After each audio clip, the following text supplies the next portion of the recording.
All right, welcome everyone to the Entrepreneurship World Cup Southeast Asia Social Impact Regional Growing Economy Growing Qualifiers of today, 4th of August. It's brought to you by Gen Thailand, Gen Singapore, ASEAN Organization, VCCI, and Gobi Partners. My name is Jaren. I'll be your host for today's qualifiers. I'd like to share with you a bit more about Entrepreneurship World Cup. It's the world's largest entrepreneurship ecosystem. It's a startup competition and an accelerator program. We provide training, resources, connections, mentorship, and millions of cash prizes and investment opportunities from our partners. We have 300,000 entrepreneurs from 200 countries, more than $1 million of prizes, and a world class of network and resources. This wouldn't be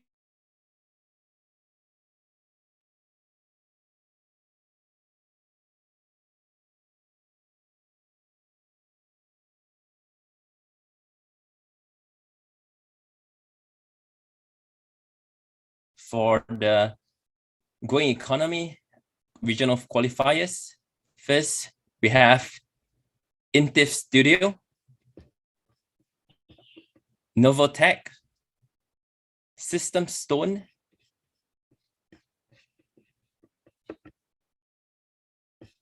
and Home, Bounty,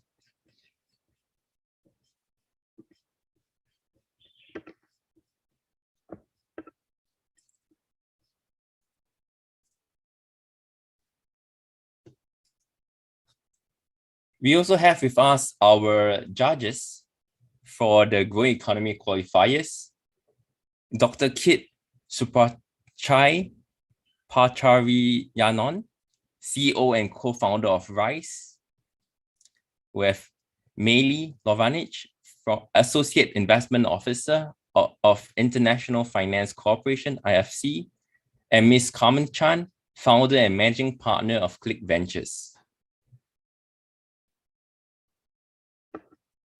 Right, so without further ado, I would like to invite the first startup, Novotech, to go ahead with your presentation. For the audience today, we have 5 startups. Each of them will pitch for 5 minutes and then followed by a 5 minutes Q&A. All right, Novotech, over to you.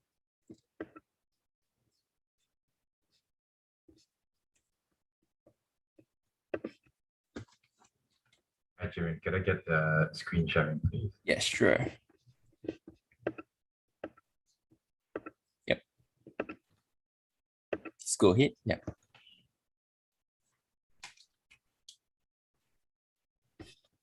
So once you're ready, let me know. I'll start the timer. Okay. Hi, good afternoon, everyone. I would like you to imagine a world where artificial intelligence preempts your healthcare needs and delivers quality care at your convenience.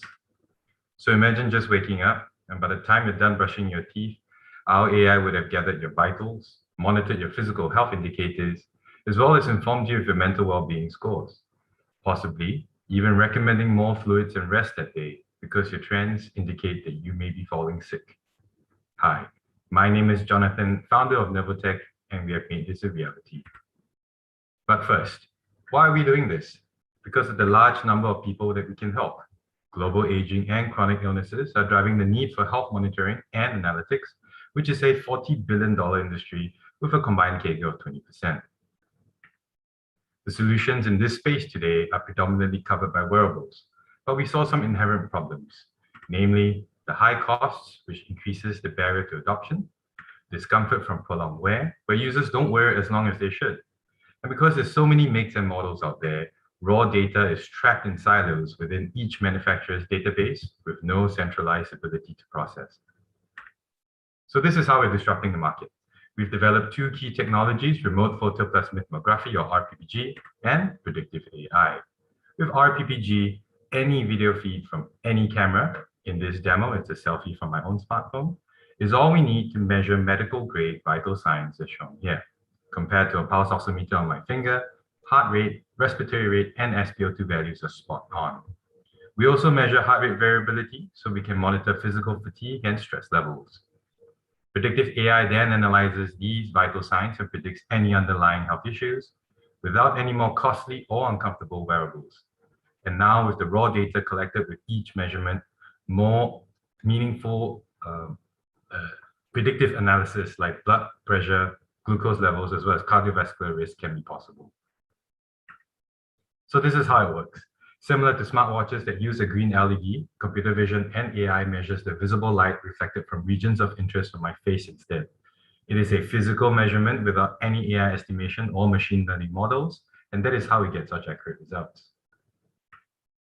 Most of our early traction comes from clients who use our platform to monitor employees' physical and mental health statuses, and to also enable them to seek primary healthcare services through our partner telemedicine providers. Now that we have demonstrated, excuse me, and adoption as well as engagement metrics from over 5,000 users, we are seeing traction gaining in the health and wellness, insurance, as well as telemedicine, remote patient monitoring sectors. This presents a large opportunity in the region with less than 13% of households owning a wearable, but a high smartphone penetration rate based on mobile commerce adoption numbers. Our technology will be able to bring all the benefits of wearables without having to buy one because you use the phone you already own. And this is our key value proposition. With our clinical partners, we're on track for medical grade certification by early 2022. And we're also blessed to be endorsed by various government agencies and to receive extensive media coverage. We employ a very simple B2B, software as a service model to service our clients. Revenue is either generated through licensing fees or commercial fees from research projects. We charge $4 per user per month for the platform solution or $1.50 per user per month for the SDK licensing. We've generated more than $500,000 in revenue this year and are on track to surpass our 2021 projections, making us profitable by year's end. Driving this exponential growth is a highly experienced team involving academic leaders in computer vision and medicine, as well as industry leaders in data science and medtech. What's more, we've established deals with a leading insurance firm for up to 500,000 active monthly users in a developing country with lower disposable incomes, where wearables are simply out of reach. A signed LOI with an automotive leader for in-car driver monitoring to make driver safety and wellness a top priority in logistics and trucking. An invoice contract with a major sports coaching company in the United States for smart exercise mirrors and gyms, and for the use in sports science. And lastly, an MOU with a biometric leader for liveness and fraud detection that will prevent hackers from accessing your bank accounts with 3D printed masks. So remember the AI that preempts your healthcare needs. We believe our technology will break down doors of healthcare and accessibility, allowing more to benefit from a value-based healthcare system, which then leads to an overall higher quality of life and a lower cost of healthcare. All this done without perceivable sensors or traditional wearables, thus truly revolutionizing the future of health and mental wellness with healthcare anywhere. Thank you. Wow, awesome. Still have 5 seconds left, but great. Thanks, Jonathan. Thank you. All right, I would like to invite the judges to now begin the Q&A.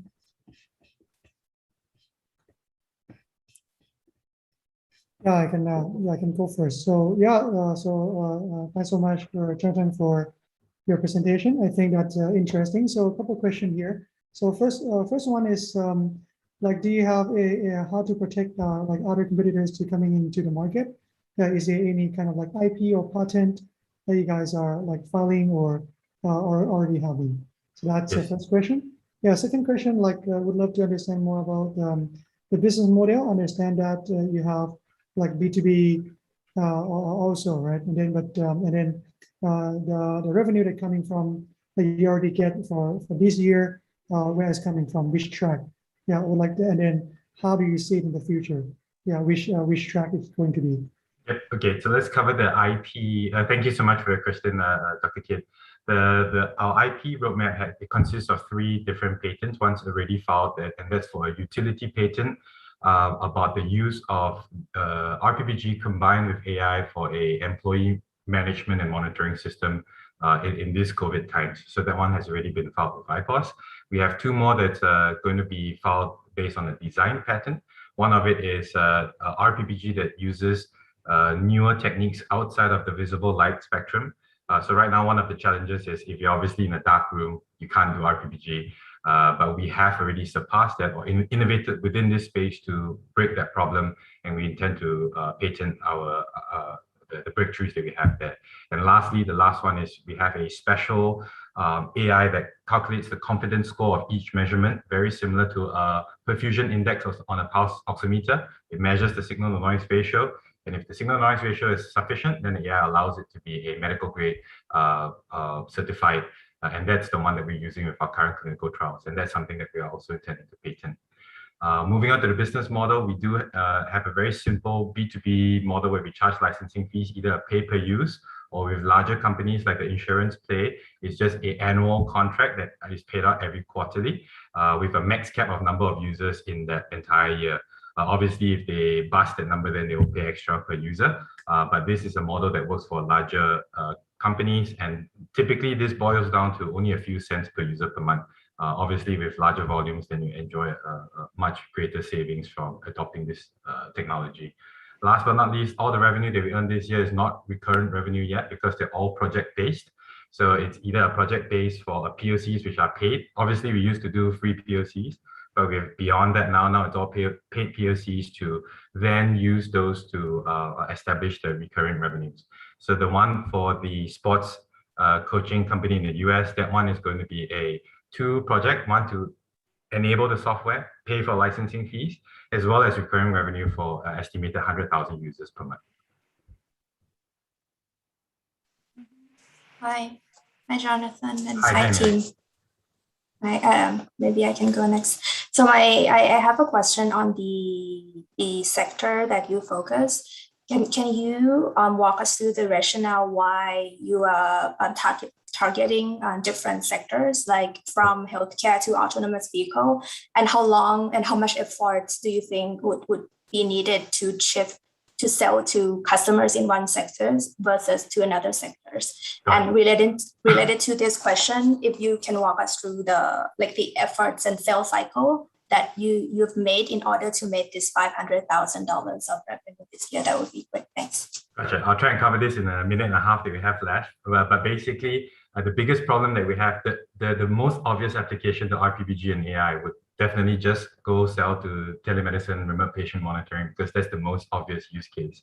But what we saw very early with trying to get companies to adopt such nascent technology wasn't really about the accuracies. We have clinical trials to show that it's accurate, but the bigger problem or the bigger question is, do people actually use it? Do they enjoy the process of using it? And how do we continue to engage users to use this technology every single day? So that's why we had to double down, create a full stack solution, which we call the Novo Health, apply it across the construction sectors. And then now we have 5,500 monthly active users to get that matrix and to show that people do use it every day. Our engagement rates are 62%, much higher than your wearable engagement rates of 20 to 30%. And now with these metrics that we have in hand, in our back pocket, the insurance companies are stepping forward. The telemedicine companies are stepping forward to say, that's good enough, that's good data, we are ready to adopt. So now we are transitioning to where we originally were targeting, but with a lot better matrix to show engagement rates. And we intend to use these successful use cases as a cookie cutter approach to keep applying this amongst the different regions and the areas within ASEAN and obviously global customers. Right. I have one more quick question. You mentioned that for the data analytic AI and also computer vision, you have some advisor. So do you have internal expert to lead these projects? Yes, we do. So we have professors from NUH or NUS that do support us in these additional projects. So yes, we do have internal experts that their specialty lies in computer vision and video sampling techniques. Sorry, I have to stop you there. Time is up. Thanks, Jaren. Thank you. Okay, so next we have startup and home. Okay, let me share my screen. Sure.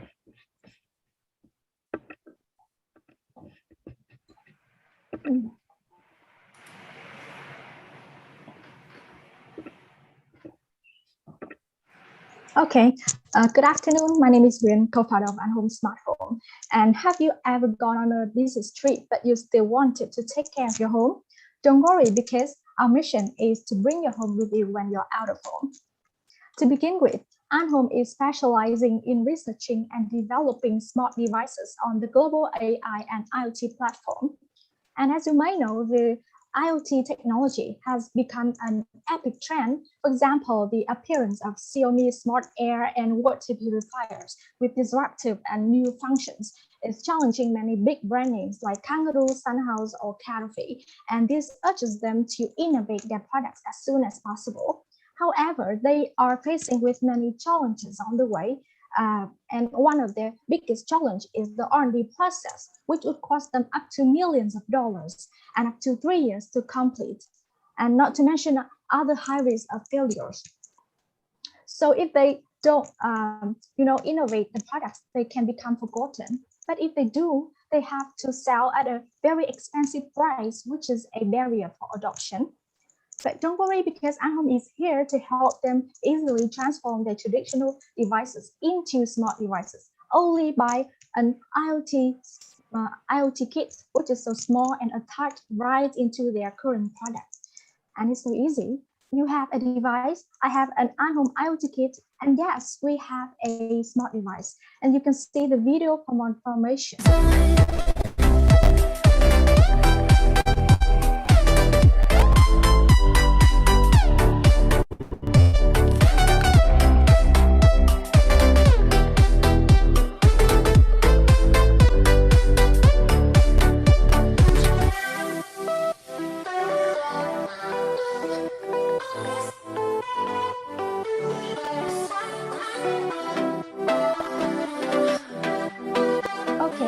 This is a real bargain for them because Anhome can clear all the problems that they are facing with.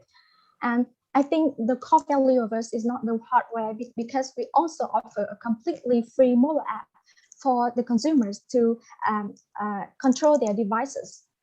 And Anhome is so different than other outsourcing units who just work with the partners during the contract time. We will focus and support them permanently by updating and upgrading the app. And the app also acts as an online store for them to sell more products, to get direct feedback, to interact, and to learn the consumers' behaviors, which is so valuable. And the USP of the app is the high active user rate and a strong base of customer, because the customer has to access to the app regularly to control the devices. And normally, all family members would like to install the app also. And currently, our customers are some big brand names like Oshtor, Sunha, and Sunhouse.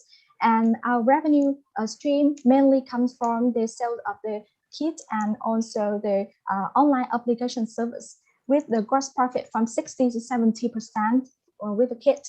And we see that the compounded annual growth rate in Vietnamese smart home reached 63%, which is so a great number, but the penetration rate was only 3%, which means that it is so challenging for us to go alone to educate the market. So we decided to change our path.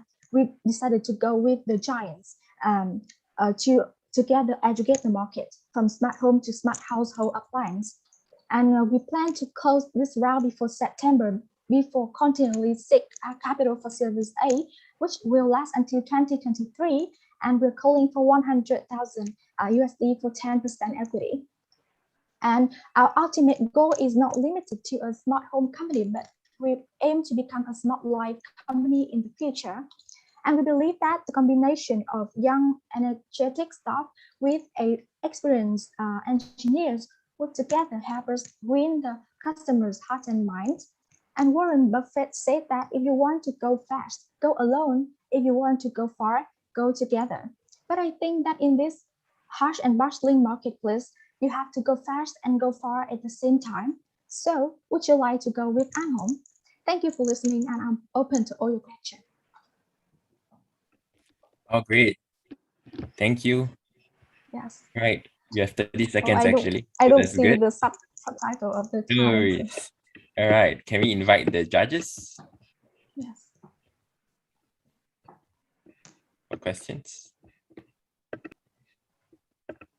I can start. Sure. Sorry. Please. Okay. So I want to ask the current business model, is it your partner manufacturer, they are responsible for the branding and also selling the products, and you just provide the IoT for them and charge the licensing fee? So that's the current business model, right? Yes, it's nearly like that. We just like a backward R&D team for them to create like Understand. IoT. So a follow-up question is, if that's the case, would it be difficult for them to compete with some expert brand like Xiaomi? For example, if I'm going to buy a smart filter, so maybe I will choose Xiaomi instead of a manufacturer who are traditional and suddenly launch a smart product. Because even for Xiaomi's product, their profit margin is very low. So they usually control their profit margin around 5%. And so most of the hardware that they are selling, in fact, is pretty value for money. So how can your manufacturer compete with someone like them? Okay, I think that the competition is a good thing for them to grow more and to develop. So this is an urge for them to smarten their device and to innovate their products. And to compete with Xiaomi, I think they have many ways, because they have a like strong base foundation of distribution network and customer base, and because they are like popular brand names in our country. So and also they are brand names from other like household appliance like rolling door or smart or lighting or other, not just like Xiaomi. So yes, I think and also with Anhome, we will build for them a mobile app under their own brand name, so they can create their own ecosystem on that, and they can own their data of the consumers and can interact with them. Yes. Right. Yeah, I just want to understand the product a little better. So basically, it's like an IoT device that you can put on any appliance. And how many appliances are available on your app? Because you can like measure all of the appliances, right? Okay, there are over 40 product lines of appliances that we can create. But this is not like a fixed IoT kit, because we have to like have a time and know the client brief and do the R&D thing from 1 to 2 months to create an MVP product for them. Yes, and we do our research R&D, yes, and before commercial time. And on like a follow-up question on that, like for these like 14 appliances, or maybe like the additional appliance you will add later in the future. So I understand that now maybe the market is big, like there are a lot of old appliances, but in the future, when customer would just like buy smart appliances from Xiaomi, how when that time comes, what you plan to do? Well, I think that the market is so big, so huge, so they have many choices. Xiaomi is a foreign brand name, and there are a lot of people want traditional and a local brand name. And also Xiaomi, there are a lot of devices that Xiaomi don't have in their ecosystem that we can do for our manufacturers. And I think that developing our customer like manufacturers base, that Xiaomi is not a important thing that we can like be mind of. Yes. And if Xiaomi, right? Like, what is your competitive advantage to like let's say some other people love to develop the IoT device to plug in other household appliances. So how do you compete with them? Yes, I think that there are a lot of competitors who do the smarten thing like that. However, we, like I said before, we focus on our core value, which is the software, the mobile app, which so that we have an CTO which have a decades of experience in building apps with millions of people users. So I think that in the future, when the data is enough, we can build a ecosystem for the manufacturers, and also we aim to become a lifelong partner with them. To together develop, not just an outsourcing unit. All right, thank you, judges. Thank you, Enhom. Yes, Time you is so up. much. Thank you.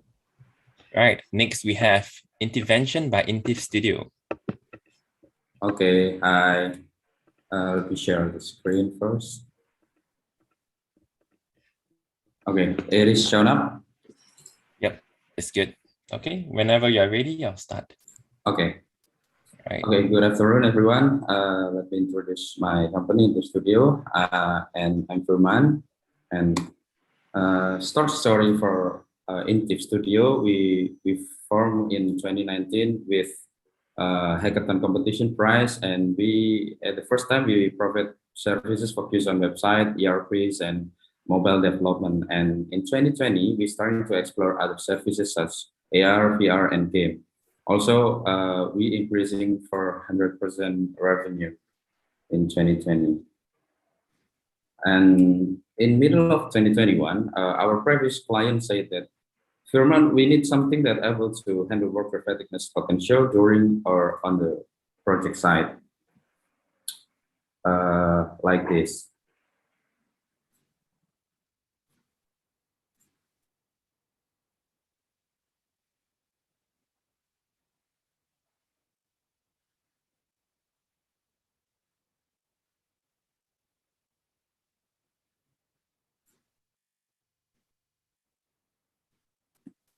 Okay, so this is several main issues for the worker. They have high risk jobs, overtime working, and salary reduction while they miss a mistake. And for the company, they have too many idle workers, compensation money for involved workers, and defective fleets and or machine or equipments. In Indonesia, 50% work accident caused by fatigueness, and economic loss are caused by working accident annually are about 19.5 billion US dollar. Then we create Drawler. So Drawler is basically a facial recognition that preventing accident caused by fatigueness. Our first features are fatigue detection, alarm to wake up and alert, and data report and analytics. Also, we currently developing for intoxicated detection and use of drugs detection. This is the flow. So the fatigue worker will be recognized and turning off alarm sound to alert the worker and go into data report. Our business model are software subscription at private selling. Our potential users are commercial drivers, heavy equipment operator, and factory machine operator. Okay, this is the market landscape in Indonesia. Indonesia have 5.2 million numbers of commercial freight vehicle, 45,000 numbers of factories, and 30,000 average yearly heavy equipment sales. Our market approach are direct and partnership. For the direct, we approach factories and manufacturer, logistic company, and heavy equipment required industries such as mining and so on. And for the partnership approach, we approaching commercial vehicle manufacturer or workshop. And we partnership with HSSE or manufacturer or mining consultant. This is our advantage. Currently, our inner circle company that have 200 plus fleets potential to be our first users. We are seeking for 300,000 for 3 years roadmap. And this is our team. I'm Furman, Bayu, Adit, and Artian. Yeah, this is our previous satisfied clients. We have works for private company and own state company in Indonesia. All right, thank you. Right, thank you. Wow, we have another minute left. Awesome. Yeah. Okay, we'd like to invite the judges for questions. Okay. I have a clarifying question actually. Like what's the products do? So basically it's like an IoT device and software, and then it tells you it's like a computer vision. Yep. That tells you when the driver falls asleep. Is that how it works? Yeah, there's a computer vision, but our main business are not selling the hardware, but the software. And then, so basically your customers would be the fleets, like B2B fleets. Yep, actually. And then how many fleets have signed up to do maybe like POC, I guess? Okay. Currently, we tested on about still 5 fleets at the moment, but our potential first user will be our previous client, which is have more than 200 fleets. And how do you convince them to buy it? Like, because you can't really say like how much money you're gonna save for them, right? I have looked at this type of companies before, so I'm wondering how do you convince them? Okay, so because we already have a satisfied client, actually these things start from our clients inside. They ask us that they need something to prevent that, because they have already spent a lot of money for compensation fee for their workers that got injuries or working accidents. So they don't want to spend more money for that. So basically, that is the main reason why we create this roller. Thank you. Yeah. I just want to understand a little bit more on the product stage. Right now, the product is ready to launch. Do you just start piloting, or is still kind of like R&D together with it, and also like how much do you plan to charge both hardware and software? Okay, so currently our product is ready to launch. We have finished our prototyping and we have tested it to a few trucks, and I will charge about if it will already produce mass production, it will cost about $30 for the hardware. And for the subscription, it's about $5 per month per equipment. So I assume on the software side, you have a dashboard for the management level to look at all the device and the performance of the driver as a whole, right? Mm-hmm. So does this kind of data also help the company to reduce their insurance fee? Oh, we don't get it at the moment, but there is potential case like that, because sometimes when we try to withdraw an insurance fee to the driver, the insurance company will ask to the company who will responsible about for this case.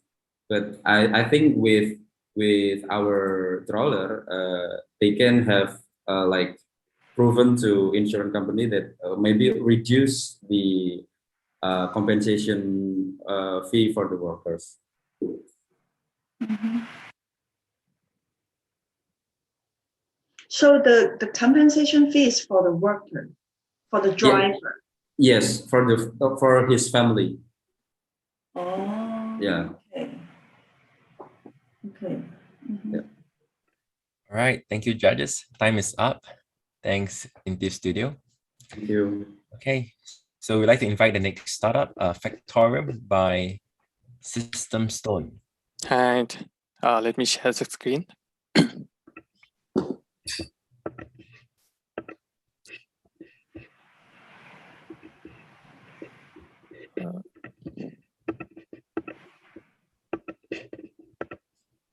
Just let me know whenever you're ready.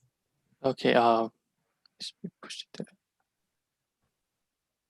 Okay. Can you see my screen now? Yes, we can see it. Great.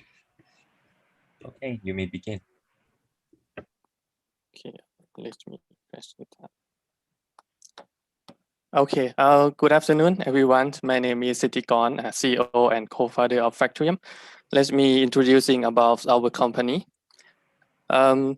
Every factory everywhere in the world, they are really seriously about the machine effectiveness, because if the machine is not running, even one day, they can lose $1 million of revenue. So currently, the frontline engineer are really working really hard to maintain a lot of machine and facility in the plant, but they too are still really manual. They use a lot of paper to collecting data, use a lot of people to analyze the data, and the instrument they use to inspection the machine are still working offline and cannot sync data to any analytic platform.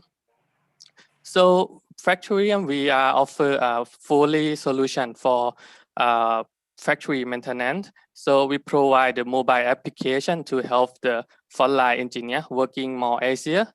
Our mobile application is highly growth in the Southeast Asia market, and we got a really good feedback from our customer with a highest review score in the app and Play Store.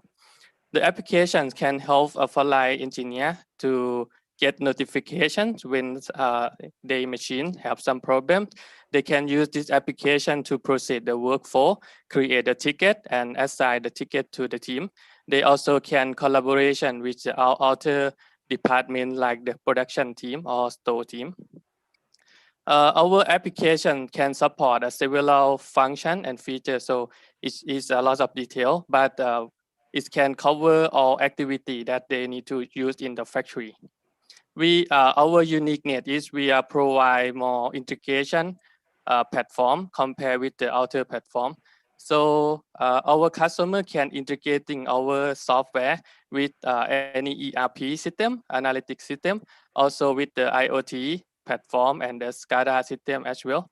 And our most uniqueness is about we have the machine link. So our customer can directly integrating data from machine to our platform without any third-party software.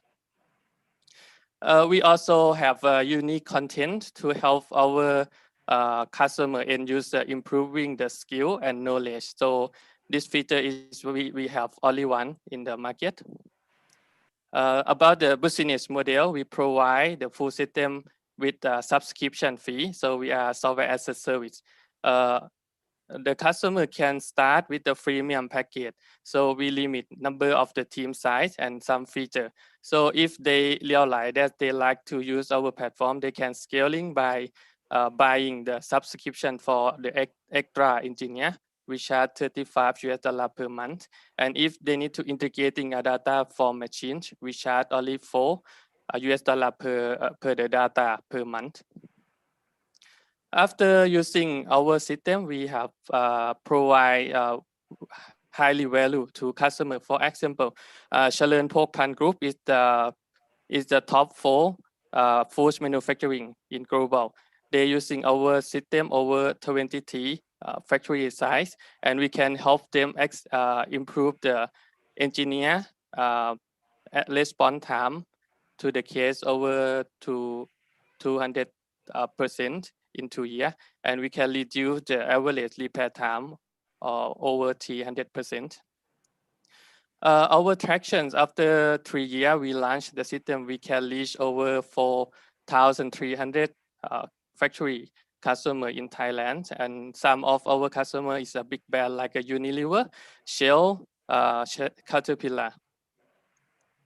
About our financial traction, we can grow over 2 times each year, and the last year 2020 we just profitable, and we can increase the average revenue per customer as well, and our retention is over 90%. We got a lot of award from Southeast Asian competition, and we have a lot of big brand partner to integrating the factory automation system to our platform. About our background, our founder are the egg developer from a big manufacturer in Thailand, and we use a lot of knowledge we have to developing this platform. So we are already looking for the Series A fund as well, and thank you for your attention. Right, thank you. Okay, judges, any questions? I have one question. So in terms of manufacturer that you are supporting, do you focus on a certain industry? Actually, our platform can apply to every industry except an oil and gas industry. But our first priority is the food and beverage industry.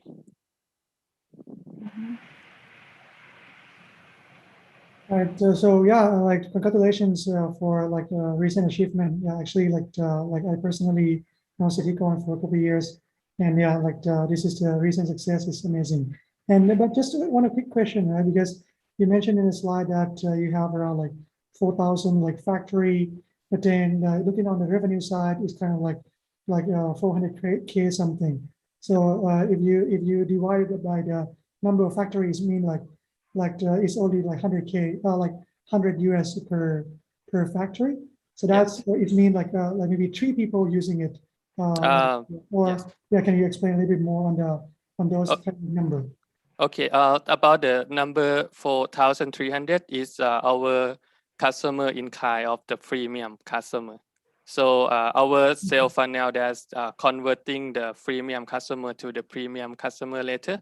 But in a pattern of the B2B business, we found that the sales cycle and the decision making in the big corporate like the factories really take a long period. So some factory they requiring to try out on the freemium in several months, or some factory they try out in like a year after make a decision, because to change the operation system is a big deal for them.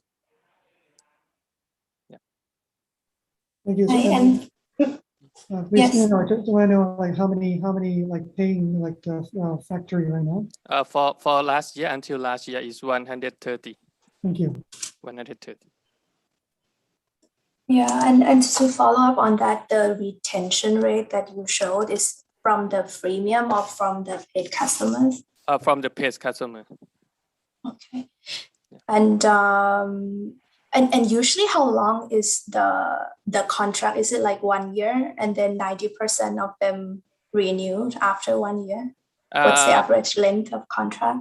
Yes, we requiring minimum contract is 1 year, but some customer they sign the contract about 3 years or 5 years because we giving a discount for them. Yeah, but okay. in average is 1 year. And I think I missed the point on the average contract size earlier that you talked with Kid. What's the average contract size of the paid customers right now? The average contract size is a period like 1 year. 1K. 1 year. The average is size. About $6,000 US. Okay. Yeah.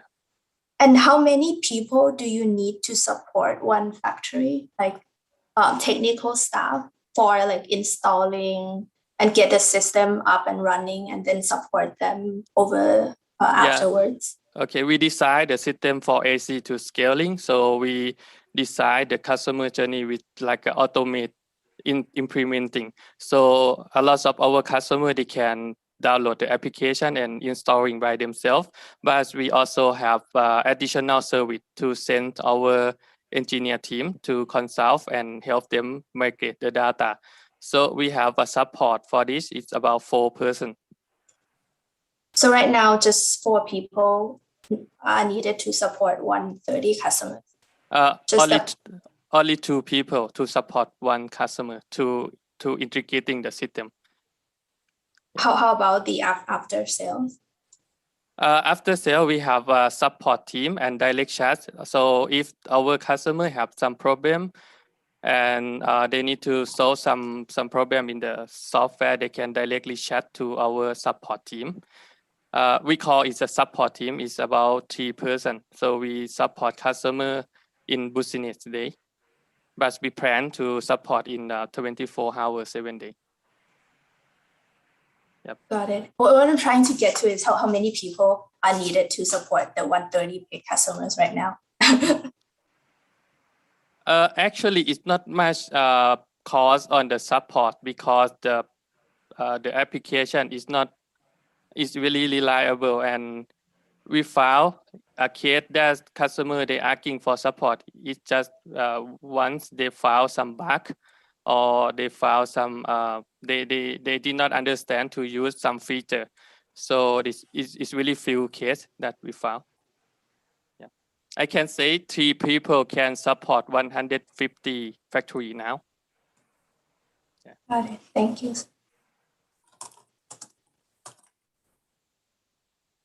Okay, time is up. Thank you, judges. Thank We you. now Thank proceed to our last team, Bounty.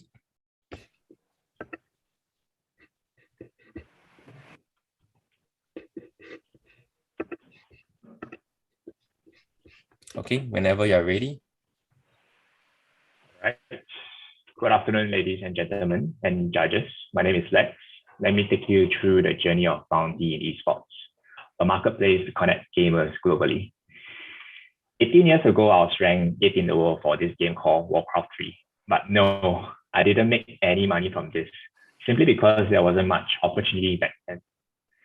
One of the largest tournaments in esports, the International, has now a mind-blowing $40 million in prize money. If I've gotten 8th in the same tournament, the International, I'll be walking away with $1 million right now. Wow. So there are 2.7 billion gamers in the world, which means 1 in 3 of us is a gamer. However, only the top 0.1% of them are professional gamers. The remaining 99.9% of them are casual, amateur, and semi-pro gamers. And this is where Bounty is focusing on. Based on our market research, an average gamer will spend out $1.86 on Bounty's platform. This gives us a whopping $5 billion in total addressable market size. Within the next 5 years, Bounty aims to achieve 15% of Southeast Asia, 450 million gamers, giving us 125 million in serviceable, obtainable market size. So I'd like you to meet Yota as well as Gary. Yota is a tournament organizer and Gary is a casual gamer. They both have the same challenge as I did, which is how to get paid to play and to monetize their passion and time in gaming and esports. So let me take you through the journey of how Yota can easily create a tournament on Bounty's platform within 1 minute. Let's say he wants to organize a Mobile Legends tournament for individuals under the single elimination brackets and also for 32 players, 32 teams. So he can then decide what's the title for this tournament, as well as the start and the end date of this tournament. He can then set a prize pool. In this case, it is 50 Sing dollars. And then once he toggles on this prize guarantee feature, our platform will escrow in $50 from his wallet, and then to pay the winners once the tournament has concluded. He has also included a $5 entry fee per participant. And to save and to publish the tournament, he has to deposit $50 into the platform from his wallet. And voila, this is done. And by simply creating and running this tournament, he will earn over $86 this weekend, as well as after deducting $24 in his fees and payable to Bounty, and also giving out $50 in prize money to the winner. So let's jump on to Gary and see how he makes money on Bounty's platform. With already $20 in his wallet, he can participate in Yota's tournament by paying a $5 entry fee. And if he's the winner, he will be able to bring back $44.25 after deducting 25 cents in fee payable to Bounty. So how we make money is simple. First, we take a 15% of transactional fees of all the prize pools that are hosted on our platform. Secondly, we charge our advertisers between 50 cents to $5 per quest that is completed by the gamers. Thirdly, we charge the merchants 5% per order on our store. And then lastly, we charge a 5% withdrawal fees from the users who withdraw from our platform. So this graph showcases our growth trajectory from where we started in May 2019 to where we want to be in June 2022. So we have been working very closely with small-scale organizers as well as strategic partners. So to date, we have already crossed 140,000 gamers on our platform. In terms of competitors, we are the only platform that has monetization features. We also have developed a comprehensive set of features that enhances our gamers' experiences. So by comparing Bounty with our incumbents in Europe and in US, we are extremely easy to use. We also have a customizable tournament page. We are the only one with monetization features. We'll be integrating chat and social features on our platform by end of this year, as well as having a recommendation engine by starting of next year. So all these features help us to be a better platform compared to our competitors, offering much more benefits and features to our gamers. So in terms of team, we are all avid gamers as well as entrepreneurs with diverse and complementary skill sets better tested over the past 2 years of operations. We are headquarters in Singapore, but our main operations and developers are based in Indonesia. So thank you so much for your time and attention. Look forward to your questions. Thank you. Thank you, Lex. Right. Judges, do you have any questions? Yeah, interesting platform, Lex. And yeah, quick question is that you mentioned about your competitors in other markets like US, Europe, right? And if you don't have like monetization like way, or I mean like monetization page, like how do they make money? And then and why don't they do that like the same thing like you do? Great question, Dr. Kit. So what we meant by monetization features is more for our users. We are allowing our users to make money on our platform. So what they're currently monetizing from their own platform is through digital advertisements, like your pay per Meili kind of a model. Whereas for us, we are looking at more of a different model, serving business needs. And then from there, we can monetize via the transactional model as well as advertising. And is there any competitors in Southeast Asia or in Asia? Yes, we are starting to have more and more. As you can imagine, esports is becoming a very hot industry. So currently, we start to see a few more platforms that are very focused in verticals. But whereas when you look at Bounties, what we are offering, we are more on a horizontal and much wider in terms of offerings that we are providing to the market right now. So we do have a little bit of a first mover advantage at the moment. Thank you. I have a question about the monetization. You mentioned that other platforms like Faceit, they don't have the monetization, but I found that in their website, the user can also win prizes inside the platform. So the prize would also be a kind of monetization, right? Yes, thank you for your great question, Carmen. So we have built in a in-platform wallet. That is a huge differentiating feature that we have on our platform that no other platform has. So in this case, when we talk about direct monetization, the user actually gets paid in terms of SGD or Ringgit or Rupiah from our platform directly. In this case, it could be winnings from the organizer's prize money, or it could be sponsors who are paying them. All these different channels are uniquely Bounty. So far, we are the only one that provides this channel. But in Faceit, the price could also be cash price, right? Maybe it's in terms of US dollar, but they can convert to local currency. So what's the difference? What they are doing right now is everything happens offline. So the cash is actually transacted maybe in person or via a bank transfer. But whereas for ours, everything is all within one single platform where you can have the trust all built in, so that you as a player, you don't have to worry about whether this organizer will run away with your participation fee or whether he will not pay after the tournament has ended. So this is a huge pain point in the industry at the moment. So you mean platform like Faceit is offline as well? Yeah, their payments are all settled offline. Okay.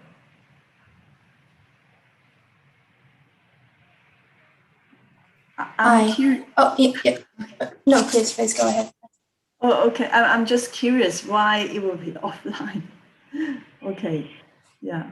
Yeah. So to be very frank, we had a lot of challenges settling up a digital wallet on our platform. As you can imagine, there's a lot of regulatory hurdles they have to jump through. So we managed to work with a partner to get all this sorted out. So I guess this is something that a lot of other platforms that are facing at the moment. So we managed to get that through earlier than them, thankfully. Mm-hmm. And once the users are on the platform, how easy or difficult it is for them to leave? How easy or difficult is it for them to just discontinue using the platform? Yeah, great question as well. So there are multiple platforms, as you can imagine, right now for people to find tournaments, right? I think what is difficult to find for your gamer, but for a typical gamer, is relevant tournaments. Okay, you don't want to play against someone who is too good, or too lousy. And when that happens, you don't have a great experience. So our platform provides you with relevant tournaments that are equivalent in terms of skill level to you. So that is first things first. We also have a very focused target in Southeast Asia, where the other bigger platforms are more European or US facing at the moment. So you couldn't possibly play a tournament that is too far out in US because the game servers itself are actually based in other regions. They are not based in Southeast Asia or in your local country. So that creates a lot of latency in your gameplay, of which you can't simply play against them because you will have a disadvantage when you're playing. There's just too much lag. So in terms of localization, that is a very huge differentiation factor that we have at the moment that keeps the gamers within our platform. That's the first things first. The second thing is why we created this wallet. It also helps increase the stickiness of the user on our platform. And once they have the ability to earn via our platform and start collecting funds, they will be able to utilize these funds to transact within our store, as well as participate in more tournaments that we have offering up. Okay. Thank you. Thank you. All right. Thank you for your questions. Okay, Thanks, Jared. so that is the last startup for today. Now the judges will enter the breakout room for the deliberation. We'll get back to the main session again in 15 minutes time, 1-5, to announce the results. Okay, judges, let's head to the breakout room.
Okay.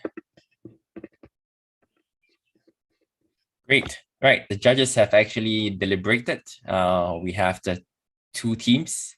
So today, for the EWC Growing Economy qualifiers, we are going to select two startups. So two startups will proceed to the regional finals happening on Friday, on the 6th of August.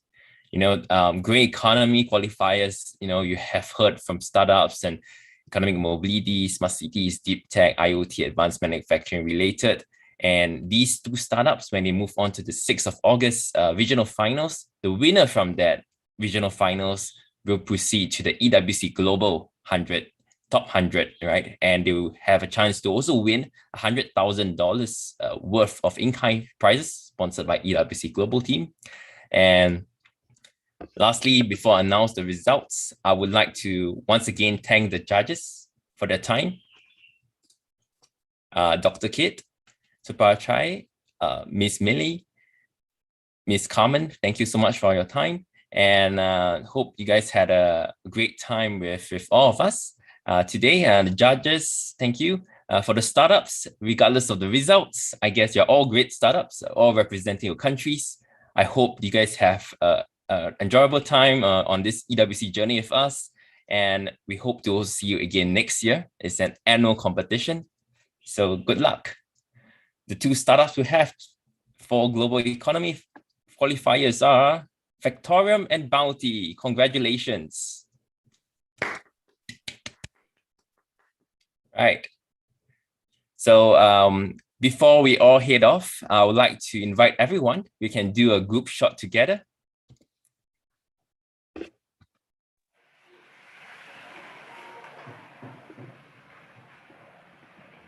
Okay, I'll take a group photo. Please turn on your cameras.